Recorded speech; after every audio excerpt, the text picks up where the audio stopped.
காங்கிரஸ் தன்னுடைய அழுத்தங்களை விஜய்க்கு தருகிறது. அது அவருக்கு பிடிக்கவில்லை. விஜய் காங்கிரஸ் பக்கம் சென்று விட்டால் தமிழகத்தை காங்கிரஸ் தான் ஆளுகிறது. வந்தே மாதரத்துக்கோ இல்ல நேஷனல் ஆந்தத்துக்கோ மற்ற காங்கிரஸ் அரசாங்கங்கள் ஒரு விதமான அரசாங்க தீர்மானம் போடாது இருக்கும் பொழுது அசம்பிளி ஏன் தமிழ்நாடு ஒன்றி போட வேண்டும்? அது மத்திய அரசுக்கு எரிச்சல் ஊட்டாதா? ஊட்டும். விஜய்க்கு சிம்பத்தி இன்னும் இருக்கிறது. ஆனால் அவருடைய கூட்டணி கட்சியான தமிழ் வெற்றி கழகத்திற்கு விடுதலை சிறுத்தைகளும் காங்கிரசும் தான் இரண்டு விரோதிகளாக மாறுவார். மோடிக்கு ஒரு ஃபெட்டிக்னஸ், தளர்வு வந்து விட்டதா என்று கேட்கிறீர்கள். நான் ஆமாம் என்று சொல்லுவேன். நரேந்திர மோடிக்கு எதிரான அலை இந்தியாவில் இருக்கிறது. உத்தரப்பிரதேசத்தை கூட பிராமணர்களும் தாக்கூர்களும் மிக எதிராக இருக்கிறார்கள் பாஜகவில்.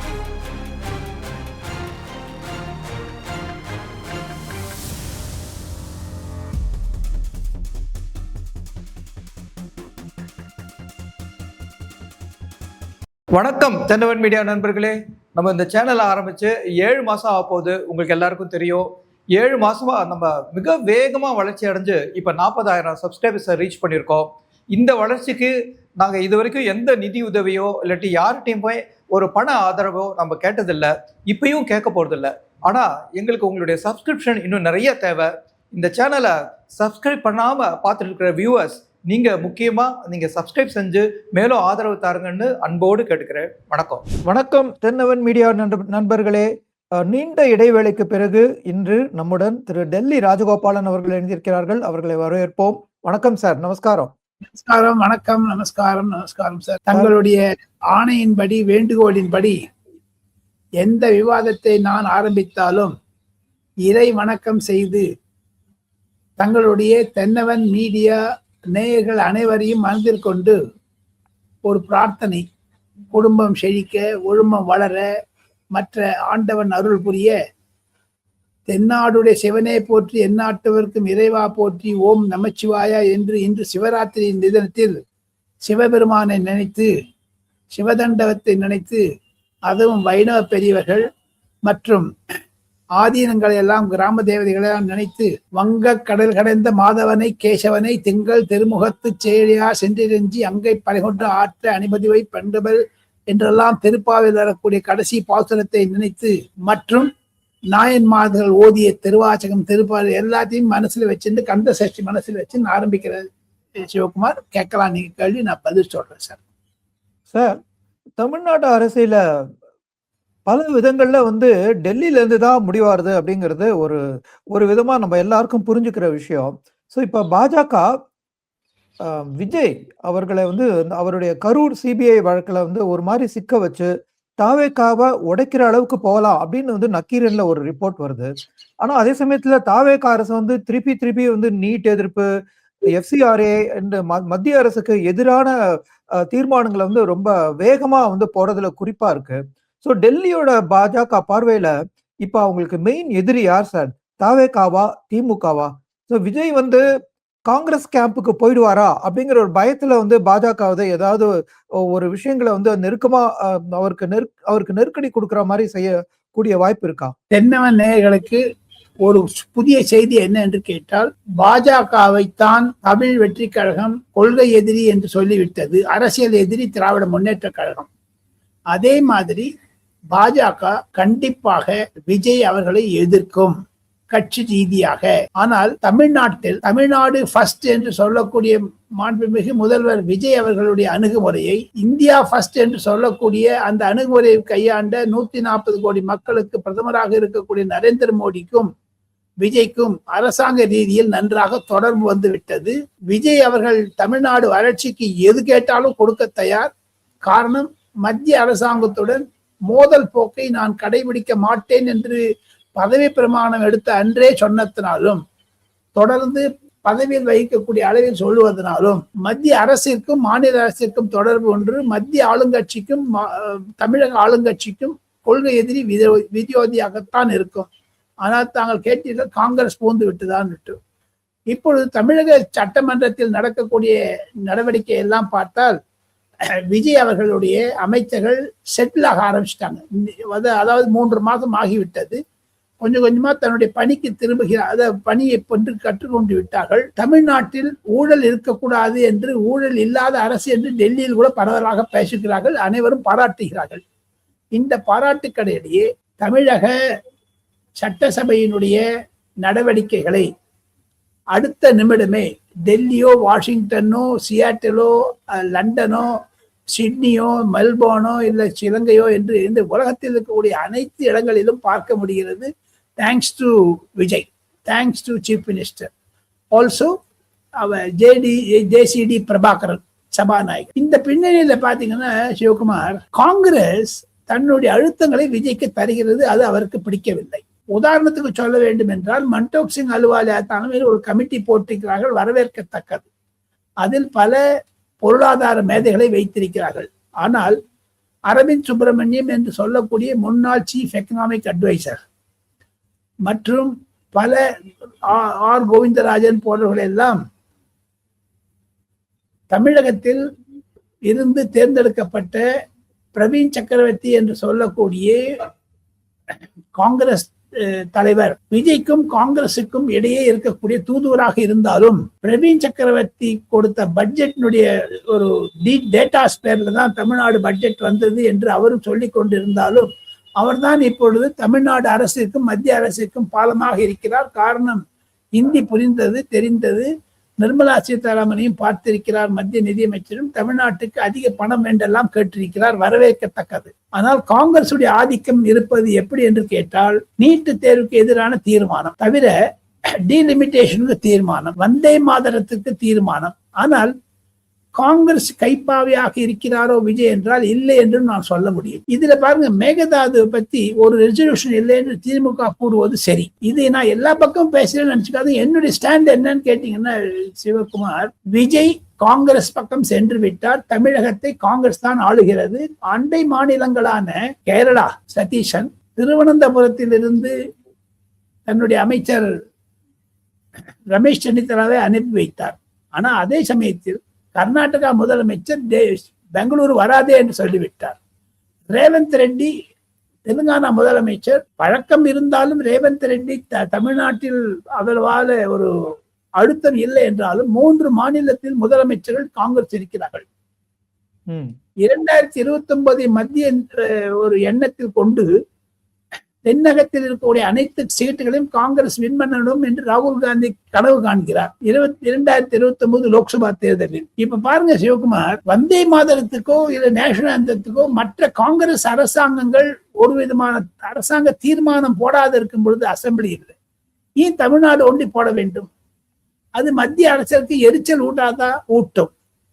தவிர தேசியத்தில்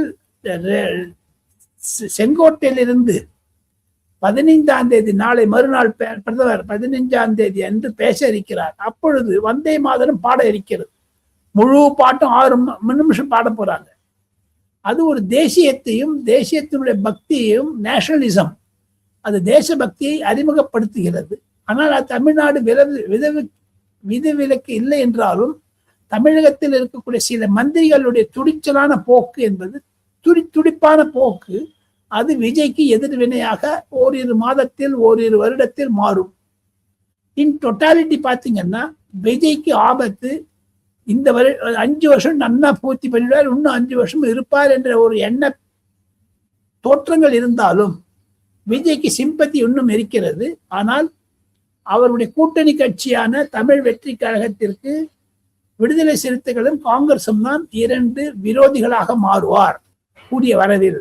ஆனால் விஜய் அவர்கள் மிகவும் துல்லியமாக எடை போட்டு இருப்பதனால் ஞாயிற்றுக்கிழமை அன்று கோயம்புத்தூரில் நடந்த அதிமுக உறுப்பினர்கள் கூட்டத்தில் வேலுமணி பேசும் பொழுது, நாம் எல்லாம் எடப்பாடி பழனிசாமியை வைத்துக் கொள்ளலாம், ஆனால் சசிகலாவும் டிவி தினகரனையும் சேர்த்துக் கொள்ள வேண்டும் என்று ஒரு வாக்கு சொன்னதுனால, ஒருவேளை அந்த எஸ்பி வேலுமணி ஒரு 20 எம்எல்ஏ கையில வச்சிருந்தாருன்னு வச்சுங்க, அந்த 20 எம்எல்ஏக்களை தன் பக்கம் ஈர்த்து விஜய் அவர்கள் காங்கிரஸ் விசிகா மீது இருக்கக்கூடிய ஒரு டிபெண்டன்ஸை குறைச்சு நினைப்பான்னு நினைக்கிறேன் சார். 2 விதத்தில் அவர் போறான்றது டெல்லியில் பலவராக பேசப்படுகிறது. சில காங்கிரஸ் தலைவர்கள் கூட சொல்லுகிறார்கள், அவர் கண்டிப்பாக பாஜகவிற்கு எதிராகத்தான் இருப்பார். தமிழ் வெற்றி கழகம் காங்கிரசுடன் தான் இருக்கும் என்று. எவ்வளவு நாள் அவங்க 2 பேரும் ஒன்னா இருக்காங்களோ அவ்வளவு நாள் திமுக தமிழகத்தில் தனித்து விடப்படுமா என்ற கேள்வி மனதில் வருகிறது. சார், நீங்க வேலுமணி அவங்க குரூப் வந்து தாவேகாவோட இணையறதுக்கான வாய்ப்பு இருக்குன்னு சொன்னீங்க. ஸோ ஏற்கனவே அதிமுகல இருந்து ரிசைன் பண்ணி போனவங்களுக்கு எந்த விதமான ஒரு பொறுப்போ பதவியோ ஒரு ஆப்பர்ச்சுனிட்டியோ இல்லாத கட்டத்தினால்தான் இவங்கெல்லாம் அந்த பக்கமே போல அப்படிங்கிற ஒரு பேச்சும் நிலவருது. சில பதவி கொடுத்துட்டாரு. 2 விஜயபாஸ்கருக்கு பதவி கொடுத்துட்டாரு. சில பேருக்கு பதவி கொடுக்கலன்னா அவங்க எல்லாம் தன்னுடைய பணத்திற்காகவும் சொத்துக்களுக்காகவும் பாதுகாப்பாக இருக்க வேண்டும் என்று எந்த அரசு வந்தாலும் அந்த பக்கம் போயிடும். நாளைக்கு நீங்களே ஒரு தான் முக்கியம் பார்த்தீங்கன்னா அவங்க பக்கம் வந்துடுவாங்க. அதுக்குன்னு ஒரு செட் ஆஃப் ஒரு லீடர்ஸ் இருக்காங்க தமிழ்நாட்டு. அது மாதிரி இப்போ கட்சி தாவறது அதெல்லாம் இப்ப தமிழ்நாட்டில் இல்லாத இருந்து இப்ப வர ஆரம்பிச்சு. நான் வந்து குறைந்தது 1967 பார்த்துட்டு இருக்கேன் சிவகுமார். இந்த மாதிரியான ஒரு அரசியல் புதுமையாக இருக்கிறது எனக்கு. குதிரை பேரம், கழுதை பேரம், யானை பேரம் இதெல்லாம் நம்ம கேள்விப்படாதது. இதனால ஒண்ணு செட்டில் ஆகும்னு நினைக்கிறேன் நான். ஏன்னா அதிமுக என்பது அந்த சினாரியோல இல்லை. இப்ப அடுத்தது திமுக இல்லாத போகும் என்ற ஒரு நம்பிக்கை எனக்கு வந்து விட்டது. அதில் தமிழ் வெற்றி கழகத்திற்கு எதிர்காலம் நன்றாக இருந்தாலும் காங்கிரசும் விடுதலை சிறுத்தை கட்சிகளும் சேர்ந்து விஜயனுடைய ஆழ்வத்தை இழுத்து விடுவார்கள். அப்பொழுது விஜய்க்கு அவப்பெயர் வந்தாலும் வரும். அது கூடிய சீக்கிரம் ஒரு 2-3 வருஷம் ஆகும். சார், இன்னைக்கு வந்து திரு சரத்பவார் அவருடைய மகள் சுப்ரியா சூலிய திருமணத்துல வந்து ஒரு நிறைய சந்திப்பு நடந்திருக்கு. பல கட்சி தலைவர்கள் குறிப்பா மோடி வந்து சரத்பவாரை சந்திச்சிருக்காரு, ராகுல் காந்தி அமித்ஷாவை சந்திச்சிருக்காங்க. அங்க எப்படி சார் டெல்லியில எப்படி பாக்குறாங்க, என்ன மாதிரி பேச்சு நடக்கிறது சார்? இது ஒரு வழக்கமாக இருக்கிறது. டெல்லியில் இருக்கக்கூடிய சோசியல் கிளப்புக்கு இது ஒரு புதியதாக அல்ல. டெல்லி என்பது ஒரு நெட்வொர்க்கிங், பிஸியான இருக்கவங்கள ஒன்று சேர்வது மற்றும் ஒன்றொன்று ஒரு விதமாக இருக்கிறது. சரத்பவாருடைய மகள் சுப்ரியா சூலே ராகுல் காந்தி பக்கமும் இருக்காங்க, மோடி பக்கமும் இருக்காங்க. தன்னுடைய மகள் கல்யாணத்துக்கு அந்த கல்யாணம் செய்து மாப்பிள்ளை கூட RSS குடும்பத்திலிருந்து தான் வந்திருக்கிறார். ஆக மொத்தம் அவர்கள் எல்லாம் RSS பக்கம் போவாங்களான்னு கேட்டீங்கன்னா சுப்ரியா சூலே வந்து அந்த அம்மாவுக்கு எதிர்காலம் சரத்பவாருக்கு தான் வெற்றி தான் இருக்கும். ஏன்னா அஜித் பவாருடைய துணையார் Sunetra Pawar deputy chief minister ஆயிட்டாங்க. She is holding a very high position in Maharashtra politics. இந்த அம்மையார் ஆக முடியல. அடுத்து வரக்கூடிய ஓரிரு மாதங்களில் என்னுடைய தகவல் எனக்கு இருக்கக்கூடிய ஒரு யூகத்தின் பெயர் சொல்லுகிறேன். மத்திய அரசாங்கத்தில் அவர்கள் கை கொடுத்து நரேந்திர மோடிக்கு ஆதரவு தெரிவித்தார்கள். ஆனால் 2 வருஷத்துல கண்டிப்பாக அந்த அம்மையார் மந்திரியாக இருக்க முடியும், சுப்ரியா சூலே. ஆனா அந்த அம்மையார் வந்து ஒரு ஸ்டெடி கிடையாது. இந்த பக்கம் இருப்பாங்க, அந்த பக்கம் இருப்பாங்க. அவங்க தகப்பனாருக்கு வயது 86 ஆகிவிட்டது. தகப்பனார் இருக்கும் வரையில் நல்ல ப்ரொடெக்ஷன், பாதுகாப்பு இருக்கும். எப்பவுமே ஒரு இயற்கை நீதி என்றுன்னு கேட்டீங்கன்னா எவ்வளவு 90 வயசு மட்டும் இருந்தா இன்னும் 6 மாசம் 5-6 வருஷம் இருந்து விடலாம். அப்புறம் அதுக்கப்புறம் நம்ம அரசியல் பார்த்துக்கணும். She is also around 60. என்ன பண்ணுவாங்க இப்போ? ஆக மொத்தம் இப்போ மகாராஷ்டிரா பாலிடிக்ஸ் ரொம்ப இன்ட்ரெஸ்டிங் டேஸ் ஆர் அஹெட் நினைக்கிறேன். அது எல்லா ஊர்லயுமே ஒவ்வொரு இடம் தலைவர்கள் பழையவர்கள். இப்போ பீகார் எடுத்தீங்கன்னா லாலு பிரசாத் யாருமே கேட்கறது கிடையாது. கர்நாடகா எடுத்தோம்னா தேவகவுடா, மல்லிகார்ஜுன் கார்கே, கொஞ்ச நாள் அவர்ல சரி வந்துடும். அதே மாதிரி சரத்பவார் மகாராஷ்டிரால. தமிழ்நாட்டுல எடப்பாடி பழனிசாமி எல்லாம் அவ்வளவு வயசு அதிகமா இல்லைன்னா கூட, மு.க. ஸ்டாலின் கூட உதயநிதி வந்து சென்ட்ரல் ஸ்டேஜ் வந்துட்டாரு. அதனால சுப்ரியா சூலேனுடைய மகள் கல்யாணம் ஒரு பெரியதாக சோசியல் மீடியால இருந்தாலும் அதற்கு பிரதிபலிப்பு மகாராஷ்டிரா அரசியலிலோ அகில இந்திய அரசியலிலோ நாடாளுமன்றத்திலோ இல்லை என்று தான் என்னுடைய கருத்து. ஓகே சார், டீலிமிட்டேஷன் இந்த பில் வந்து ஒரு தடவை தோத்து போன நிலையில திருப்பியும் வந்து அதுக்கு உயிர் பெறறதா? ஸோ டீலிமிட்டேஷன் விஷயத்துல தயாநிதி மாறன் வந்து காங்கிரஸை நேரடியா அட்டாக் பண்றாரு. ரேவந்த் ரெட்டி ஒரு நிலைப்பாடு, தமிழக காங்கிரஸ் ஒரு நிலைப்பாடு அப்படின்னு கேட்கிறார். ஸோ இது டீலிமிட்டேஷன் பத்திய சண்டையா, இல்லாட்டி காங்கிரஸ் டிஎம்கே உறவு வந்து முழுக்க உடைஞ்சு போன நிலையில பாஜகவோட இணைவதற்கான கதவு திறக்கப்படுகிறதா? 2-3 கேள்விகள். ஒன்று, டீலிமிட்டேஷன் என்பது தமிழ்நாட்டிற்கு உதவி செய்யக்கூடியது, நன்மை செய்யக்கூடியது என்று தான் என்னுடைய தனிப்பட்ட கருத்து. அதற்கு நான் விளக்கம் தருகிறேன். ஆதரவாகவும் எதிர்வாகவும் சொல்லுகிறேன். ஆனால் என்னுடைய கருத்தை 3 சொல்லிட்டேன்னா your audience can grasp it. இப்ப பாருங்க, இந்த தேர்தலில் சென்சஸை 2026 சென்சஸை மையமாக கொண்டு நாங்கள் தொகுதி பரிங்கீடு செய்ய வேண்டும் என்றால் அது 2031 தான் பண்ண முடியும். 5 வருஷம் ஆகும். 31ன்னா நீங்க பை த டைம் 34 தேர்தலுக்கு தான் நீங்க தேவையாகி லோக்சபா. ஏன்னா 29க்கு அப்புறம் 34 தான் வரும். ஆக மொத்தம் இந்த விஷயத்தை பாத்தீங்கன்னா போக போக மத்திய அரசாங்கத்துடைய கூர்மையான நிலைமை என்ன என்று கேட்டால், இப்பொழுது இருக்குது உங்களுக்கு 50% தரேன்னு அரசாங்கமே ஓப்பனா சொல்றாங்க அக்ராஸ் த போர்டு. ஏன்னா இந்திய பெருந்தொகை 160 கோடி கிட்டத்தட்ட போகும்னு எதிர்பார்க்கிறோம். இப்போ we are already 143 இருக்கும் crores. அது 160 போகும் 2030க்குள்ளேன்னு விட்டு. ஆனா அப்போ இதே 543 வச்சு நீங்க நடத்த முடியாது. ஏன்னா ஒரு பாராளுமன்ற தொகுதிக்கு குறைந்தது என்னை பொறுத்த மட்டில் 4 லட்சம் இருந்தா அதிகமா இருக்கும், 5 லட்சம் இருந்தா நன்னா இருக்கும்.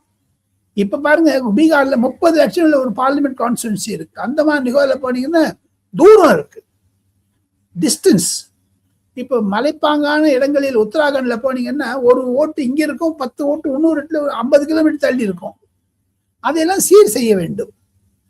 தமிழ்நாட்டை பொறுத்த வரைக்கும் எப்படி சார் ஆகும்? தமிழ்நாட்டை பொறுத்த வரைக்கும் டிஎம்கே வந்து ஒரு ஒரு ஸ்ட்ராங்கான எதிர் நிலைப்பாடுல இருந்து இப்ப வந்து கொஞ்சம் தளர்த்திட்டு வராங்களே.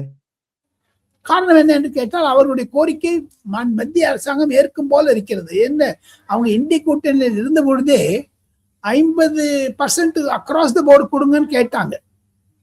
அதை அமித்ஷா பாராளுமன்றத்தில் சொன்னார், நான் தரேன், இன்னும் 1 மணி நேரம் டைம் கொடுங்கன்னு. அப்போ இந்த ஏப்ரல் மாசம் நழுவு விட்டுட்டாங்க கையில. அப்ப இந்த காங்கிரஸ் உடைய அதிக அழுத்தம் இருந்தது, ஆதிக்கம் இருந்தது. காங்கிரஸ் என்ன நினைக்கிறது, ஆக மொத்தம் தமிழ்நாட்டுக்கு நன்மை பெறும்.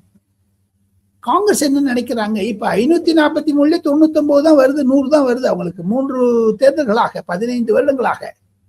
இது 850 ஆகிவிட்டால் ஒரே காங்கிரஸ் அதே 100ல இருந்து வச்சுங்க, காங்கிரஸ் ஆட்சி புரிவது கடினம். இனிமேல் ராகுல் காந்திக்கு இந்த 2029 விட்டுட்டாருன்னு வச்சுங்க, அவருக்கு எதிர்காலம் 0. ஏன்னா பிஜேபியில 4-5 தலைவர் இருக்காங்க, யோகி ஆதித்யநாத், அமித்ஷா, தேவேந்திர பட்னவிஸ், நிறைய பேர் வந்திருக்காங்க. RSS கூட 5-6 பேர் இருக்காங்க.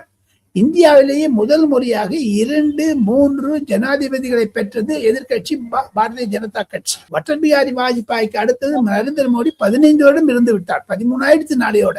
இதெல்லாம் வச்சு பாத்தீங்கன்னா டீலிமிட்டேஷன் தேவை. காங்கிரஸ் பயப்படுறது என்னன்னு கேட்டீங்கன்னா, இப்ப டீலிமிட்டேஷன் பண்ணிட்டாங்கன்னா காங்கிரஸ் தனிப்பட்ட முறையில் சொல்றது என்னன்னா, அந்த முஸ்லீம் வாக்குகள் எல்லாம் பிரித்து விடுவார்கள், காங்கிரஸ் தோத்து போடணும்ட்டு. அந்த அந்த மைனாரிட்டி ஓட்ஸ் தான் காங்கிரஸ் பயந்துன்னு இருக்கு சிவகுமார். அதான் ரகசியம் சார். அது தென்னநேர் மூலமாக பலருக்கு நான் சொல்லிக்கொள்ள ஆசைப்பட்டு, மைனாரிட்டி ஓட்ஸை வந்து பிஜேபி கட் பண்ணுமோன்னு நினைக்கிறேன். கட் பண்ணுறதுன்னா எப்படி, இப்போ வந்து டி நகர்ல கொஞ்சம், வெஸ்ட் மாவட்டத்துல கொஞ்சம், சைதாப்பேட்டையில கொஞ்சம், திருவான்மியூர்ல கொஞ்சம் பிரிச்சுட்டான்னு வச்சுங்க, உங்களுக்கு இதுவா போயிடும். இப்போ ஸ்ரீபெரும்புதூர் கூட தென் சென்னையில வருது, அவ்வளவு தூரம். ஸ்ரீபெரும்புதூர் எங்க இருக்கு, இது எங்க இருக்கு பாருங்க. That is the background. Okay sir. இப்ப பீகார்ல நிதின் நபின் ராஜினாமா செய்த அந்த தொகுதியில இடைத்தேர்தல்ல பிரசாந்த் கிஷோர் திருப்பி வெற்றி பெற்றார். சிஜேபி அவங்களுடைய போராட்டத்துல அந்த கோரிக்கைக்கு பணிஞ்சு தர்மேந்திர பிரதான் ராஜினாமா செஞ்சார். ஸோ இதெல்லாம் வந்து மோடி அவர்களுடைய சரிவா, அவருடைய சரிவோட துவக்கமா பார்க்கப்படுகிறதே, விமர்சிக்கப்படுறது. மோடியோட அரசியல்ங்கிறது கொஞ்சம் கொஞ்சம் செல்வாக்கை இழக்க ஆரம்பிச்சிருச்சா? 2014-19 மட்டும் நன்றாக ஆட்சி புரிந்திருந்தார். 2019 தமிழ்நாட்டில் மு.க. ஸ்டாலின் நரேந்திர மோடிக்கு எதிராக ராகுல் காந்தியை தான் பிரதமராக முன்மொழிந்தார். அப்பயே நினைச்சாங்க நரேந்திர மோடிக்கு ரைட் ஆஃப் பண்ணிடலான்னு.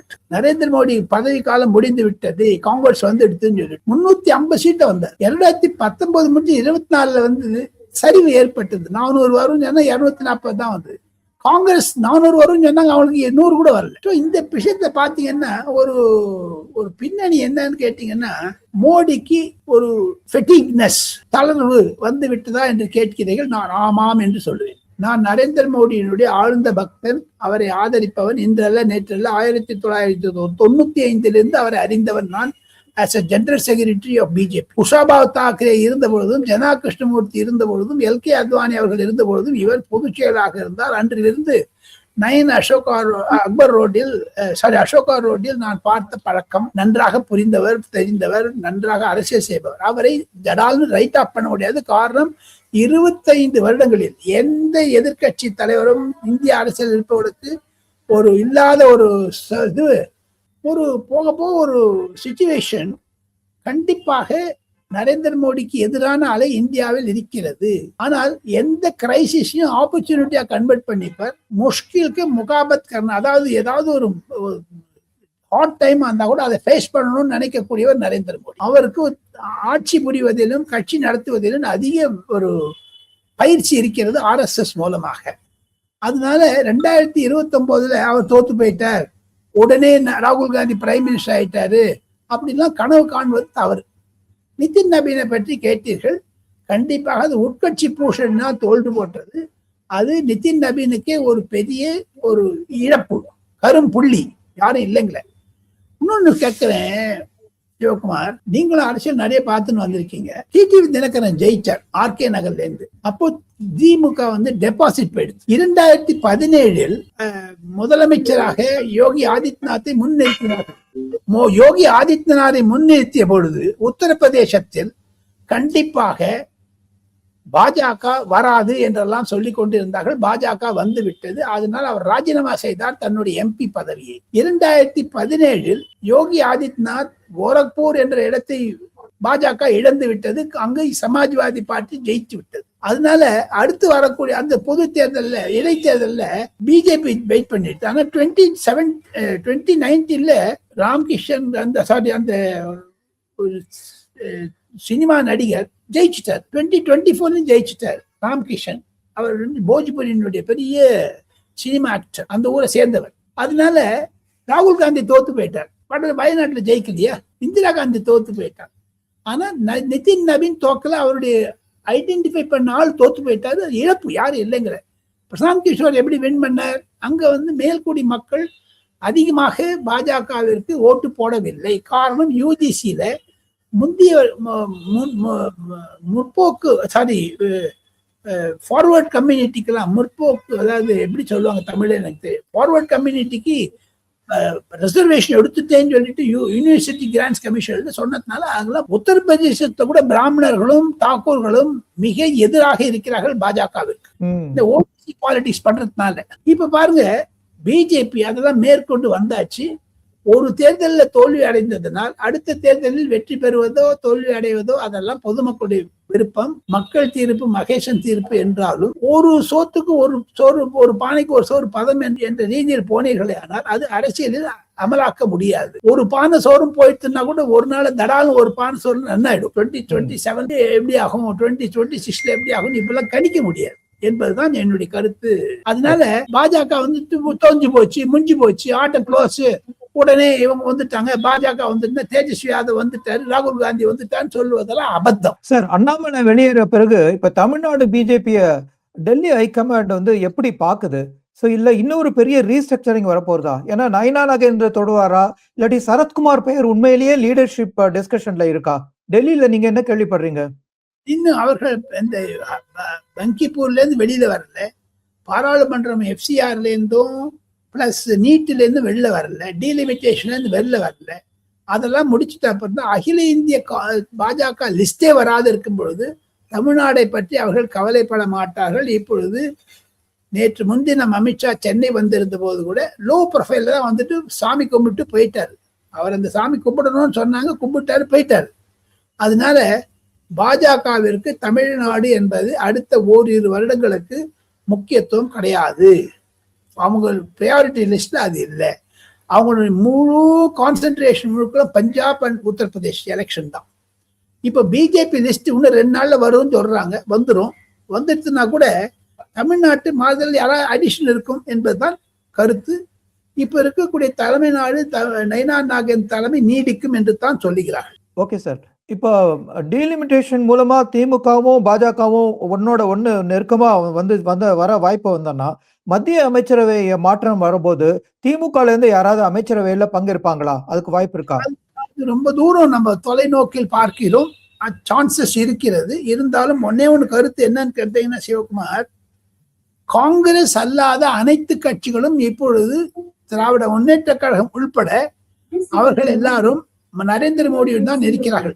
ஒருவேளை தேசிய கட்சி மாதிரி நேஷனல் கவர்மெண்டோ என்ற ஒரு ஆதரவுக்கு வந்து விட்டது என்று தான் என் கருத்து. அதே மாதிரி தமிழ்நாட்டில் கூட சிவகுமார், விஜய்க்கு எதிராக இருக்கக்கூடிய ஒரே ஒரு கட்சி தமிழ்நாட்டிற்கு திராவிட முன்னேற்ற கழகம் ஒன்றுதான். இன்னைக்கு நீங்க விஜயோட இருக்கவங்க எல்லாரும் பாத்தீங்கன்னா எல்லா கட்சியிலும் இருக்காங்க பாருங்க.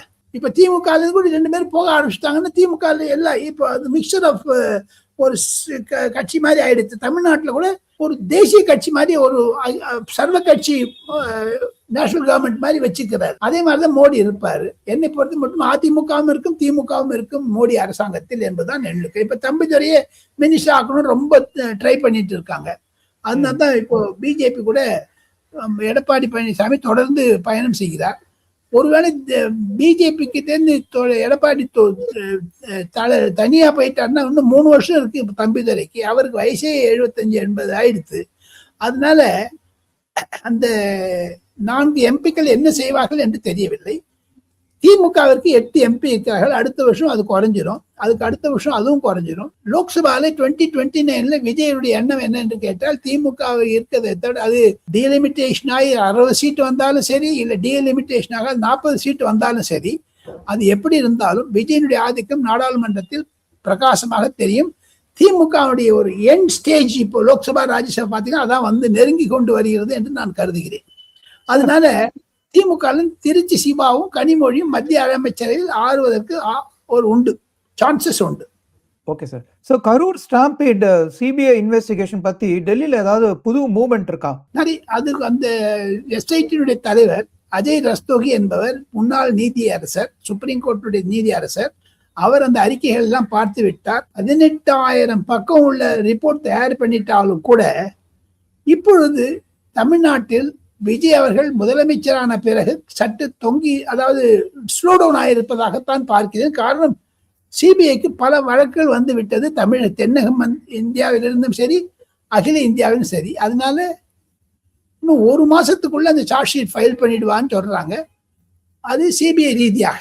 அரசியல் ரீதியாக பார்க்க வேண்டும் என்றால் பாஜக விஜய்க்கு ஹெல்ப் பண்ணணும்னு அவசியமே கிடையாது. ஏன்னா அவகிட்ட எம்பி கிடையாது டிவிகேக்கு. தமிழ்நாடு லோக்சபா விட்டுட்டு அசம்பிளிக்கு வந்தீங்கன்னா அவங்க பாஜக மத்திய அரசாங்கத்தில் இருந்தாலும் எந்த கட்சி திமுக தொடர்பு கொண்டாலும் அலையன்ஸ் வச்சிருந்தாலும் அதிமுக தொடர்பு கொண்டும் பங்கு ஈடுபட்டாலும் 10 சீட்டு 5 சீட்டுக்கு மேல போக மாட்டேது அதால அவங்களுக்கு. அதனால தமிழகம் என்பது 3rd priority அவங்களுக்கு. சார், அதே சமயத்துல ஆதவ் அர்ஜுனா சொல்றாரு KN நேரு மேல வந்து ஹைகோர்ட் வந்து இப்ப கேஸ் ஃபைல் பண்ண சொல்லிச்சு. அது முன்னாடி திமுக தான் அதை அவாய்ட் பண்ணிட்டு, நாங்க வந்து அப்படி அவாய்ட் பண்ண மாட்டோம், அவங்களுக்கு KN நேரு மேல வந்து அவங்க கேஸ் போடலாமா? இப்போ அது என்ஃபோர்ஸ்மெண்ட் டைரக்டரேட் வந்து டைரக்டர் ஜெனரல் ஆஃப் போலீஸுக்கு எழுதினாங்க. அதை ஸ்டாலின் தடுத்து நிறுத்தினார். மீண்டும் லெட்டர் வந்ததுன்னா கண்டிப்பாக KN நேரு மீது ஒரு அரசாங்கத்திலிருந்து ஒரு தாக்கீது போகும். என்ஃபோர்ஸ்மெண்ட் டைரக்டரேட்டுக்கு அனுமதி தந்து விடுவார்கள்.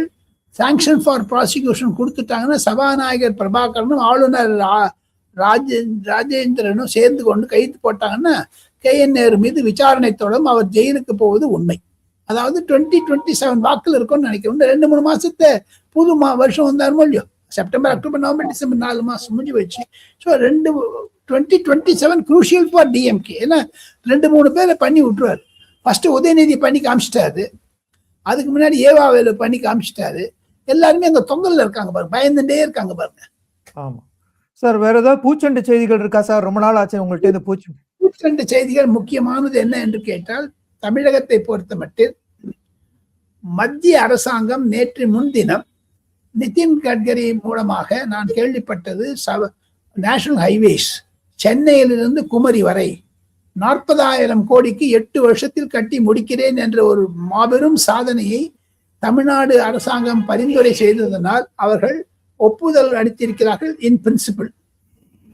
ஆனா அதுல வந்து உதாரணத்துக்கு சொல்லணும்னு பாத்தீங்கன்னா, இங்கே உங்களுக்கு சென்னை சேலத்துக்கு நெடுஞ்சாலை வரும்போது திமுக அதிமுக எதிர்த்தாங்க. இப்ப சென்னை கன்னியாகுமரினா ஒரு 7-8 டிஸ்ட்ரிக்ட் மாறி போகும். அது நடுவில் பரந்தூர் விமான நிலையம் ஒரு டச் ஆகும்.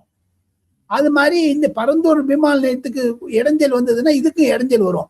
அந்த இடைஞ்சலை உருவாக்குவதற்கு திமுக அதிமுகவும் முயற்சி செய்வார்கள். ஏன்னா விஜயனுடைய கொள்கையும், அவர் பாஜக பக்கம் போலன்னா கூட மத்திய அரசாங்கத்திலிருந்தா பண்ணக்கூடாதுன்னு இருப்பாரு. ஆனா விஜய் ஒரு பிடியா இருக்காருங்க, பண்ணிடுவார். அது ஒண்ணு சிறப்பு செய்தி. இரண்டாவது என்ன என்று கேட்டீர்களே ஆனால், 15ஆம் தேதி செங்கோட்டையிலிருந்து பிரதமர் நரேந்திர மோடி அவர்கள் பேசும் பொழுது கண்டிப்பாக சிவகுமார் எழுதி வைத்துக்கள், இளைஞர்கள் ஜென்சியை பற்றி அதிகமாக பேசுவார்.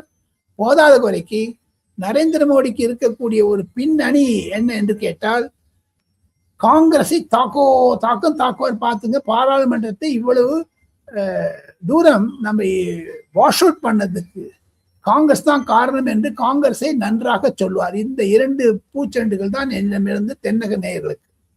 சார், நீண்ட நாள் கழிச்சு வந்தாலும் நிறைய செய்திகளோட வந்திருக்கீங்க. நேயர்களே, உங்க கமெண்ட்டை நீங்க கருத்தை கமெண்ட் செக்ஷன்ல பதிவிடணும். அது மாதிரி நம்ம சேனலுக்கு சப்ஸ்கிரைப் செய்து ஆதரவு தருமாறு நானும் திரு டெல்லி ராஜகோபாலன் அவர்களும் இணைந்து கேட்டுக்கொள்கிறோம். நன்றி, வணக்கம். சிவகுமாருடைய முயற்சி வெற்றி பெறும் என்று எல்லாம் வல்ல இறைவனை பிரார்த்தித்து தாங்களும் இதற்கு சந்தாதாரர்கள் என்று சிவகுமார் சார்பில் நானும் வேண்டிக் கொள்கிறேன். நன்றி, நமஸ்காரம். நன்றி சார்.